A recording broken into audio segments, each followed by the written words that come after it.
Untuk selanjutnya kita akan langsung aja ke sesi diskusi dan tanya jawab. Jadi ini panitia juga sudah mengumpulkan beberapa pertanyaan-pertanyaan yang bisa dijawab oleh tentu saja dia nanya ke siapa, jadi ada pertanyaan buat Bu Vero, ada buat Angel juga, dan ada beberapa pertanyaan lagi untuk yang lain. Ini langsung saja, Bu Vero masih ada ya? Harusnya masih ada, nggak masa dia kabur. Kita panggil Bu Veronica Ganda. Jadi ada pertanyaan nih. Ini langsung aja, aku langsung tanyain aja, soalnya ini kayak ribuan pertanyaan nih. Jadi dari Yosef, terima kasih ya Yosef sudah bertanya kepada Ibu Veronica. Pertanyaannya gini, ini pertanyaan simpel tapi menarik juga sih. Bagaimana dengan konsep bioskop misbar, gerimis bubar, yang sekarang mulai banyak dibangun? Apakah terbuka, open architecture as third place, ataukah tertutup? Itu. Ya, itu yang pertama. Ini untuk Bu Vero ada lagi nih pertanyaan, aku langsung aja ya. Jadi ini ada 2 pertanyaan buat Bu Vero. Yang awalnya satu lagi, konsep open architecture apakah dapat menyesuaikan diri dengan perubahan dan dapat diterapkan dalam keadaan-keadaan tertentu? Misalnya dalam keadaan sekarang, yaitu terhambat pandemi. Apakah pandemik akan merubah konsep dan penggunaan sebuah third place nantinya? Atau justru nantinya bisa jadi malah konsep third place tidak dapat digunakan lagi dengan karakteristik yang lama dan melahirkan sebuah karakteristik third place yang baru?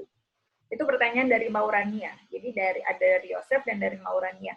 Terima kasih ya Yosef dan Maurania atas pertanyaannya. Silahkan kepada Bu Vero gimana nih? Langsung dijawab aja. Yang pertama dari Yosef dulu. Langsung aja ya Bu Timun ya? Apa? Bu Timun, tes. Tes. Bu Timun. Ya. Jadi, ya. Dari Yosef ya. Terima kasih pertanyaannya. Jadi, Yosef ini menarik ya. Jadi, tadi menanyakan konsep bioskop atau misbar ya. Yang artinya sebetulnya konsep bioskop misbar ini kalau dari kebudayaan sebenarnya sudah ada di layar tancap gitu ya. Dimana kalau ada event tertentu dia menjadi sebuah tempat, kemudian dia bisa menjadi sebuah kumpulan dari interaksi masyarakat. Sebenarnya itu sebuah tertulis di dalam budaya kita gitu. Jadi, nah kalau misalnya ada sekarang kebudayaan baru misal atau tren baru misbar gerimis bubar, ini bisa menjadi sebuah third place. Tetapi mungkin kalau misalnya dia tertutup, ini bisa disesuaikan seperti kalau misalnya kita arsitektur Nusantara gitu, kalau memang dia permanen atau non permanen. Kalau dia permanen, dia bisa menjadi sebuah lindung, sebuah naungan gitu ya. Jadi seperti sebuah payung besar yang artinya ya mungkin dia bisa menjadi sebuah jawaban ketika dia hujan. Tetapi dia juga bisa menjadi sebuah ruang terbuka ketika dia tidak hujan gitu. Jadi ada suatu temporer non permanen di situ. Tetapi kalau ketika dia menjadi sebuah permanen, dia menjadi desain tadi misalnya seperti ruang terbuka Trembendopo misalnya. Seperti itu. Karena kalau ketika dia menjadi sebuah ruang tertutup seperti 21, dia akan menjadi existingnya akan beda lagi, bukan menjadi sebuah tempat yang netral lagi, tetapi sudah menjadi sebuah tempat yang tertutup, semi tertutup karena harus ada tiket dan sebagainya. Seperti itu. Kira-kira Yosef menjawab? Menjawab lah ya Yosef. Kira-kira kalau menurut aku terjawab ya. Mungkin kalau tidak terjawab nanti boleh dilanjutkan di chat box. Terus ini ada pertanyaan selanjutnya yang tadi Maurania. Yang Maurania yang ya, dari Maurania. Ya. Jadi kalau konsep open architecture ini menyesuaikan seperti misalnya sekarang pandemi gitu ya, COVID. Ini memang soal ini memang sebetulnya artinya kalau kita sebagai sebuah arsitektur itu selalu beradaptasi, selalu berevolusi gitu ya. Seperti tadi pernyataan di terakhir bahwa kita tidak pernah menjadi suatu tren yang selalu sama gitu. Jadi kalau misalnya kemarin kita dalam sebuah open arsitektur dan sekarang apakah third place itu akan berubah? Dia akan selalu berubah. Artinya ketika sekarang nih misalnya nih keadaan di rumah saya misalnya sehari-hari gitu ya. Tempat saya rumah ini bukan lagi sebagai first place tetapi bisa menjadi second place karena dia sebagai tempat kerja misalnya gitu ya, dan tempat anak-anak saya sekolah misalnya, itu menjadi sebuah first place and second place, tetapi ketika kita semua break, jangan-jangan dia bisa menjadi sebuah third place. Tapi ini dari sebuah programmingnya, jadi menurut saya third place itu bukan berarti dia berganti secara konseptual utamanya, tetapi memang dia secara third place dia selalu berubah gitu. Mungkin third place yang kemarin yang terdesain oleh mahasiswa stupa 8 yang kemarin gitu ya, itu mungkin apakah sekarang cocok dengan fenomena sekarang? Nah, ini juga pertanyaan, karena tadi selalu beradaptasi, selalu berevolusi sesuai dengan keadaan gitu ya. Jadi hal ini yang mungkin memang sebagai third place sebuah open architecture, open yang selalu harus beradaptasi, berevolusi dan menyesuaikan. Kira-kira begitu, Bu Timun. Mau Rania kira-kira menjawabkah? Mau Rania gimana? Menjawab nggak? Boleh itu ya, boleh kalau jadi kalau ya silakan. Kalau misalnya memang belum puas, boleh di chat box, nanti bisa mungkin dilanjutkan. Sampai puas. Betul. Tapi Bu Vero, aku pengen tahu deh, kenapa sih open architecture itu menjadi begitu menarik? Timun. Apa? Gimana? Jadi aku tuh penasaran, kenapa open architecture itu begitu menarik sehingga jadi kayak ini tuh pantas loh untuk jadi tugas akhir atau gimana gitu-gitu. Maksudnya apa sih esensi yang benar-benar membuat third place dan open architecture itu kepikiran nih buat ini gitu. Ini kayaknya bisa rumit dan tingkat kesulitannya tuh cocok untuk tugas akhir gitu. Maaf ya aku nyala pertanyaan. Karena ini sih kalau stupa 8 di Untar kan memang secara background memang setiap tahun, setiap semester kita selalu berubah gitu ya. Dan ini secara open architecture sebetulnya menjadi sebuah tantangan menurut kami gitu ya di tim, karena ini merupakan sesuatu yang sangat open, yang harus digali dan di-aware oleh mahasiswa gitu. Kalau kita mungkin biasanya di stupa-stupa atau studio perancangan gitu ya, bahasa kita di Untar adalah stupa, sebelumnya biasa kita dikasih sudah program, kita sudah dikasih sebuah guidance yang cukup rigid. Artinya mahasiswa bergeraknya itu justru sangat terarah gitu ya. Sedangkan di sini tantangannya justru ini adalah sebuah kajian yang harus sebuah tantangan baru yang mahasiswa harus lebih terbuka, lebih aware dengan keadaan, dan ini program ini pun juga bukan sesuatu program yang tadi ya mungkin sangat rigid gitu, tapi dia bisa terbuka, berubah, ataupun bahkan third place misalnya Marco gitu sudah mendesain ini, sudah terjadi, terbangun, ternyata dengan adanya sebuah fenomena COVID ini dia harus beradaptasi, harus berubah. Third place ini mungkin fungsinya sebagai komunitas apakah masih sama atau tidak. Nah, itu yang challenging menurut saya di dalam sebuah soal open architecture untuk stupa 8 atau tugas akhir gitu. Justru keterbukaan ini kadang membuat tingkat kesulitan itu menjadi banyak juga, baru juga gitu. Kira-kira begitu, Bu Timo. Iya deh, oke. Karena aku mau nanya kepada peserta stupa 8 nih, sekalian juga mau nanyain, karena ada yang nanya juga ke dia nih, ke Angel. Angel, udah siap belum Angel? Halo Bu, ya. Ada Angel ya. Ibu host tolong, nah ya ini dia, Angel, gimana challenging, iya atau tidak di stupa 8 ini? Iya, lumayan sih Bu, terus juga menurut saya topiknya ini menarik banget sih Bu. Dia bilang menarik karena ya udahlah, masa dia bilang nggak menarik sih? Tapi Angel nih, ada yang nanya nih, dari Agustina. Ya, ini pertanyaan buat kamu. Jika karya mempertimbangkan adanya hewan yang dipadukan dengan kantor dan lain-lain, apakah tidak berpengaruh kepada psikologis hewan?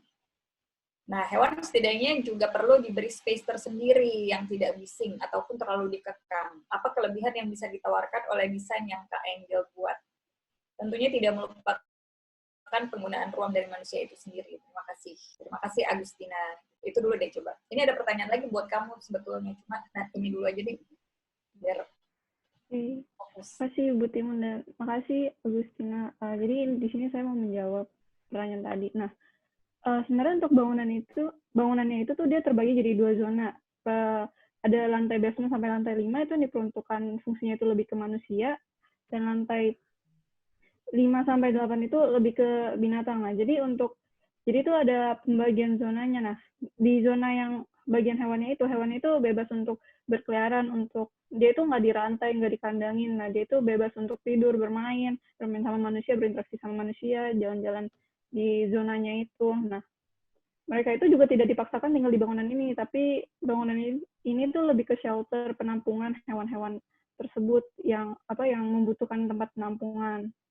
Nah, terus juga untuk kelebihannya itu, yaitu tuh bangunan itu mengakomodasi masyarakat ya, kelebihan untuk masyarakatnya ya. Dia tuh mengakomodasi masyarakat. Nah, dari interview ke daerah sana tuh orang-orang di situ tuh butuh F&B, terus butuh kayak market gitu untuk mereka belanja, terus butuh juga workspace karena di situ daerah yang dominan karyawan kantor dan juga pelajar.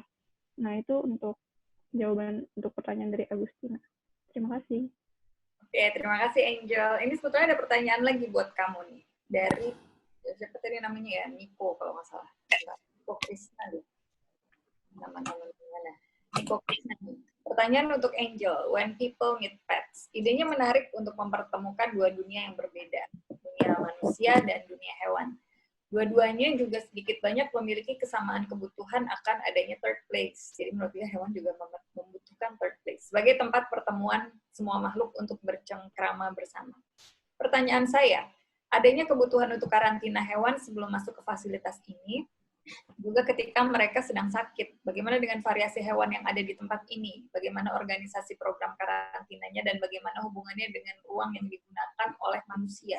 Jadi di sini ada hewan apa aja sih sebetulnya, terus karantinanya gimana gitu, pembedanya gimana gitu. Terus sedikit penasaran dengan bangunan bangunan yang didesain katanya lumayan tinggi tuh. Terus gimana proses evakuasi hewan-hewan di dalam fasilitas ini jika misalnya terjadi keadaan yang emergensi kayak gempa bumi atau kebakaran, gimana tuh?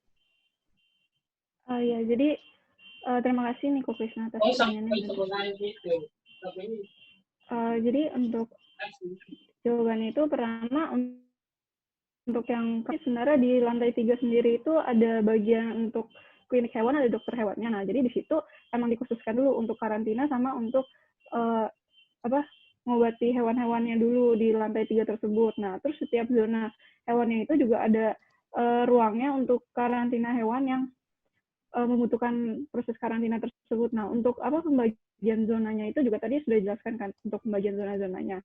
Nah, terus kemudian untuk variasi hewan, karena sebenarnya ini memang kelihatannya tinggi, tapi sebenarnya tuh ini tuh nggak luas-luas banget, kayak cuman total kebangunan itu 3.000 meter persegi. Nah, jadi karena sebenarnya dia tinggi, tapi tuh ruang per lantai itu tidak terlalu besar, makanya di sini pemilihan variasi hewannya itu hanya hewan-hewan yang kecil dan hewan-hewan yang umum, seperti kucing, anjing, kelinci, dan burung-burung gitu. Nah, terus untuk bagaimana untuk proses evakuasi, tentunya pastinya ada core yang untuk emergency exit, ada tangga darurat yang sudah disiapkan untuk manusia maupun hewan gitu. Nah, yang pastinya di sini kan ada pemelihara hewan gitu yang akan mengajarkan sama memakan hewan tersebut. Dan juga kalau misalnya sedang terjadi gempa bumi atau apapun itu, masyarakat dan manusia di sana harusnya juga membantu dalam proses mengevakuasian hewan-hewan maupun juga manusia-manusianya gitu. Jadi saling membantu juga gitu. Terima kasih. Oke. Jadi kira-kira seperti itu ya. Jadi semoga Niko terjawab tadi pertanyaannya. Ya, kalau belum terjawab boleh ditanyakan kembali di chat box kita. Tapi Niko ini juga ada pertanyaan lagi nih, ada komentar sedikit katanya. Ini aku mau panggil dulu Nicholas Santoso dan juga Nadif. Yang kebetulan ini komentarnya adalah tentang Cikini Green Point. Ya, tolong Ibu host, bagaimana ini Nadif sama Nicholas Santoso, apakah masih berada di sini? Harusnya masih ada, tapi ini tidak kelihatan ini ya. Masih ada nggak? Nadif, ada Nicholas nggak? Masih, Bu. Ya, ini good works buat 3 proyek yang terakhir dipresentasikan, kata Niko. Saya ada komentar sedikit untuk Cikini Green Point. Tadi disebutkan ada isu tentang berantakan yang terjadi di common space di masyarakat kita sekarang. Dicontohkan ada toko bunga papan dengan segala aktivitas dan kondisi berantakannya. Menurut saya isunya bukan tentang berantakan, karena kebutuhan back of the house memang tetap harus disediakan. Tetapi lebih bagaimana desainer bisa merancang semua program ruang tetap disediakan, namun dikonfigurasikan supaya yang fungsinya untuk display atau bengkel dapur ada pada tempatnya yang sesuai. Bukan tidak mungkin masyarakat justru ingin lebih tahu atau belajar tentang proses pembuatan buket bunga, bunga papan, dan lain-lain. Jadi yang dijual bukan hanya produk, melainkan experience secara keseluruhan. Tapi saya salut dengan presentasi tim Cikini Green Point, menarik dan representatif. Jadi dia sebetulnya komentar aja sih, jadi apa maksudnya, tentang back of the house tadi, jadi kayaknya berantakan. Kalau menurut Niko sama Nadif gimana sih, itu yang berantakan atau gimana? Atau setuju sebetulnya dengan pernyataan Niko Krisna ini? Sebelumnya terima kasih Niko untuk masukan-masukannya.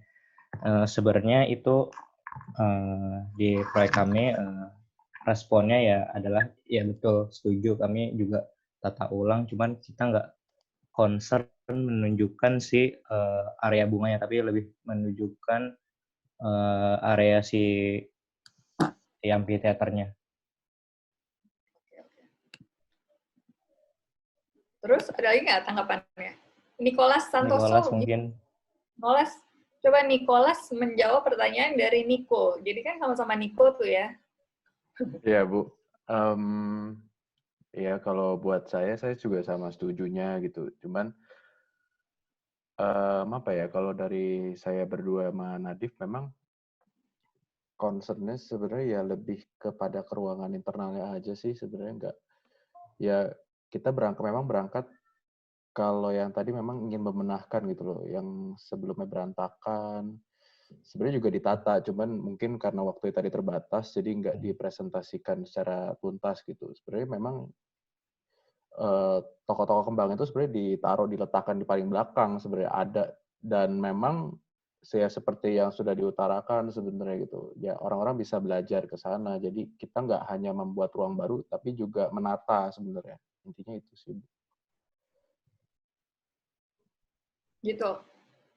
Iya. Tanggapannya cukup. Nadif juga tanggapannya cukup. Jadi kurang lebih mungkin iya juga ya, seperti itu loh Niko. Iya. Ya, oke deh kalau gitu. Iya deh, aku nih mau ini. Terima kasih Nicholas dan juga Niko dan juga Nadif ya. Iya, sama-sama. Iya. Ya, berawalan M semua namanya. Nah, aku juga ada pertanyaan nih sebetulnya. Buat tadi salah satu presenter, mungkin Marco masih ada nggak ya? Marco? Iya, masih Bu. Teman-teman yang mungkin masih ada pertanyaan, boleh di chat box atau gimana? Marco, aku penasaran, ini kan gotong royong ya, gotong royong itu kan sebuah aktivitas, kegiatan. Menurut kamu itu gotong royong itu tuh apa sih? Maksudnya kayak, ini kan kalau third place itu lahir dari adanya first place, terus ada second place. Sedangkan second place itu sebetulnya didefinisikan juga sebagai rutinitas. Gotong royong tuh bukan sebuah rutinitas atau kerja ya? Kalau menurut kamu gimana? Nah, kalau menurut saya pribadi, Bu, selain gotong royong tadi kan ada kata-kata komunitas yang diangkat. Nah, pertama-tama saya mencari tahu dulu kata-kata komunitas dan gotong royong. Dimana mungkin kalau selain gotong royong komunitas, mungkin makin lama orang salah artikan dengan ketika saya menyebutkan komunitas, orang langsung kepikiran, oh komunitas itu skateboard, BMX, atau lain sebagainya. Sementara komunitas itu menurut saya pribadi adalah maksudnya sekelompok orang dengan nasib yang sama, dengan hobi yang sama, dengan perilaku yang sama. Nah, esensi hidup mereka itu bergotong royong, Bu. Gotong royong itu bukan cuma cara mereka bekerja, melainkan gotong royong ingin saya masukkan di proyek ini adalah sesimpel misalnya proyek ini ada program ruang yang berdekatan antara ibu dan anak misalnya, di mana program ruang yang didominasi oleh ibu-ibu dan anak-anak didekatkan dan saling terkoneksi satu sama lain. Menurut saya ibu dan anak itu pasti, maksudnya nggak bisa dipisahin, Bu. Misalnya kita mindahin aktivitas ibu-ibunya ke third place ini, tapi anaknya nggak dibawa. Itu menurut saya nggak ada apa ya, maksudnya esensi spirit komunitas dan gotong royongnya itu nggak kebentuk. Dan lebih dari itu juga spirit mereka itu seperti mereka mengadakan kampung pertama tanpa asap rokok di Jakarta, lalu mereka ada kampung warna-warni, kampung listrik indie, karena sebenarnya tujuan mereka itu takut digusur, Bu. Mereka takut digusur oleh pemerintah karena mereka ilegal. Nah, mereka secara maksudnya bersama-sama dan bergotong royong ingin mempertahankan gimana nih kampung kita biar tidak digusur. Jadi bukan maksudnya gotong royong misalnya seperti gotong royong komplek yang pagi-pagi membersihkan selokan atau lain sebagainya, melainkan itu sudah menjadi spirit hidup mereka sih, Bu, di mana mereka melakukan sesuatu harus bersama-sama gitu. Oke, berarti yang di-highlight adalah kebersamaannya ya? Iya. Oke. Nah, oke, terima kasih Marco. Aku sekarang mau nanya juga nih sama teman-teman kita yang dari jauh, walaupun semuanya ketika online terasa dekat ya. Teman-teman dari Sugio Pranoto, Unika Sugio Pranoto. Ini teman-teman masih ada kan ya? Ini aku pengen tahu nih kan dari tema sayembara ADW-nya adalah titik singgah gitu. Terus kenapa sih definisi titik singgahnya tuh seperti ini gitu? Apa sih maksudnya yang ada di benak teman-teman? Ibu host tolong di-highlight. Mungkin siapa ya yang mau di-highlight? Ega atau Tabita atau siapa nih yang mau jawab ya? Saya juga nggak apa-apa, Bu. Oke, Ega nih, Febrian Ega. Pengen tahu dong, maksudnya ketika nih dalam proses desain, oke kan temanya titik singgah. Terus gimana sih maksudnya prosesnya sampai ketemu, oke kita ngedesain ini aja deh, nggak usah ini. Gitu. Itu maksudnya sampai menentukan kita mendesain ini sebagai titik singgah itu lama nggak prosesnya kan? Kalian bertiga juga gitu, maksudnya tonjok-tonjokan, enggak aku mau ini dan segala macam gitu. Sampai akhirnya ketemu definisi titik singgah yang kalian sepakati bertiga itu gimana? Untuk yang pertama, ini cerita tentang prosesnya dulu ya, Bu. Bagaimana sih terbentuknya tim ini juga. Jadi, setelah kita membaca TOR dan lokasinya berada di Menteng, itu kami melakukan riset lokasi Menteng itu meliputi mana saja sih. Dan ternyata Bundaran HI itu berada di lokasi Menteng juga termasuk. Sedangkan kami melihat di Bundaran HI itu sendiri, itu dari tahun monumen itu dibangun tahun berapa ya? Sekitar 1969. Itu pun belum berubah dari dulu sampai sekarang. Jadi mungkin itu berubah. Cuma mungkin penataan dari pergantian untuk hard material dari sisi lantainya. Dan juga untuk selama ini pun kita tuh butuh sesuatu yang baru gitu di Bundaran HI. Sedangkan Bundaran HI itu adalah landmark-nya kota Jakarta gitu. Jadi kenapa kami milih itu ya karena itu. Jadi itu adalah sesuatu project yang mungkin dapat kena highlight, mungkin agak strategi juga kayak untuk dapat dilihat oh siapa sih yang nggak tahu Bundaran HI gitu. Dan juga itu kan juga merupakan tempat titik singgahnya orang Jakarta gitu. Ketika Car Free Day ataupun hari-hari perayaan besar itu kan mereka semuanya berada di situ. Oke, kira-kira seperti itu prosesnya. Dan juga untuk kesepakatannya, sebenarnya terbentuk tim ini karena kebetulan ada deadline mepet juga, jadi punya konsep, yaudah langsung action aja gitu. Karena untuk sayembara sendiri kan berbenturan dengan tugas kuliah juga. Jadi langsung action aja, konsep jadi, dan prosesnya sasarannya jelas, udah langsung action ke desain. Ya udah.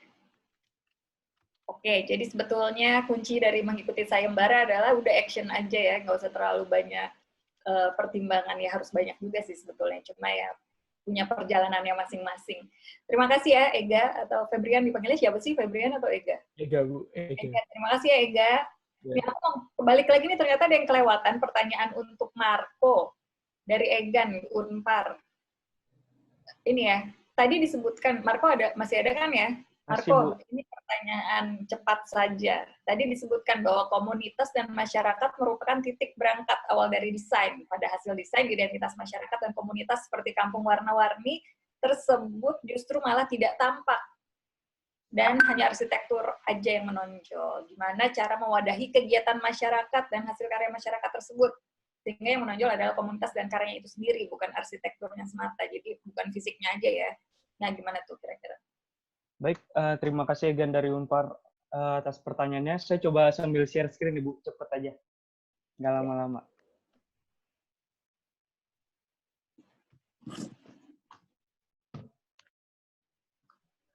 Nah,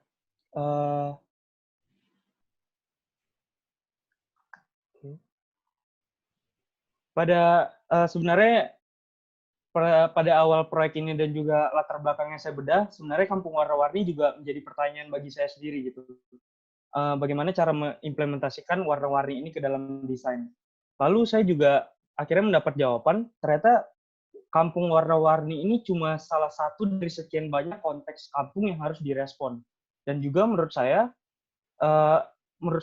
arsitektur misalnya Kampung Warna-Warni tidak harus implementasinya ya sudah desainnya diwarna-warnikan.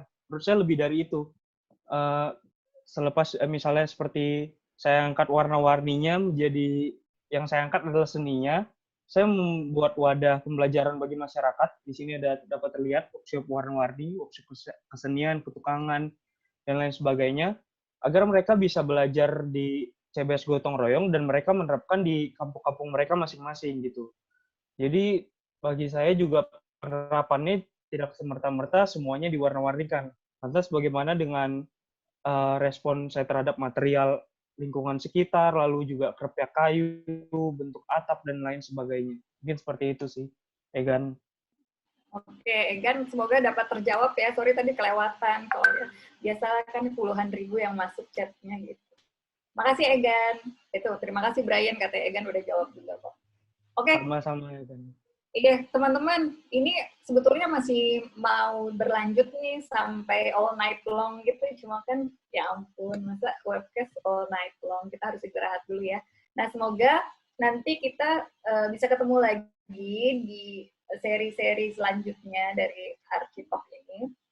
Terus semoga kalau saya jadi moderator lagi nih sudah siap dengan teknologi masa kini, karena ini tuh harus pakai background screen tapi terus hilang-hilang gitu, tapi ya udahlah. Ya pokoknya terima kasih untuk hadir di hari ini ya. Terus kalau misalnya masih penasaran dengan hasilnya, ini semua kita akan, nggak semuanya di-upload di YouTube, tapi akan ada cuplikannya dan dokumentasinya yang bisa dilihat di YouTube. Lalu masih bisa juga untuk tahu kegiatan kita dari Instagram kita, ada di jurusan Arsitektur dan Perencanaan Universitas Tarumanegara. Itu ada di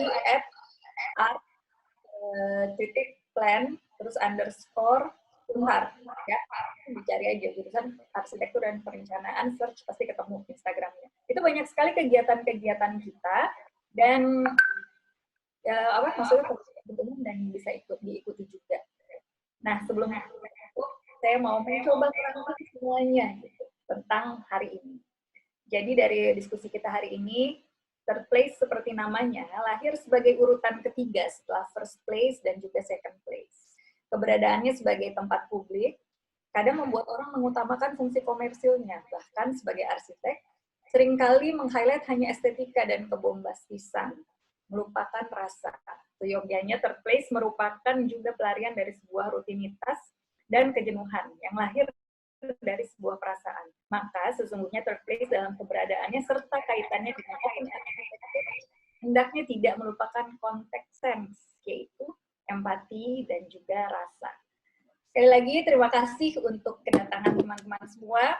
Di sini banyak nih, saya mau sebutin dulu ya yang kebaca, karena kan siapa tahu ada teman-teman yang lupa juga mencantumkan institusi di depan. Jadi terima kasih untuk teman-teman dari UPN, dari USU, dari UPB, dari UNTAD, UNPAR, UNMER, Universitas Borobudur juga ada, UMP, UMB, Universitas Mercubuana, ULM, UINSA, UII, UI, UAJY, ITS, dan juga dari institusi IAI, bahkan ada juga. Terima kasih setelah hadir, dan mohon maaf atas kekurangan dari acara-acara ini, dan nantikan seri selanjutnya. Dan apalagi ya, terima kasih, pokoknya terima kasih sekali, dan sampai jumpa di episode-episode selanjutnya dari Webcast, dan semoga semua episode dan seri yang kami sajikan bermanfaat. Setidaknya sharing-sharing ini bisa menambah hasanah di ilmu arsitektur. Oke? Terima kasih kepada panitia, mohon tidak meninggalkan dulu karena kita akan ada sesi-sesi rahasia.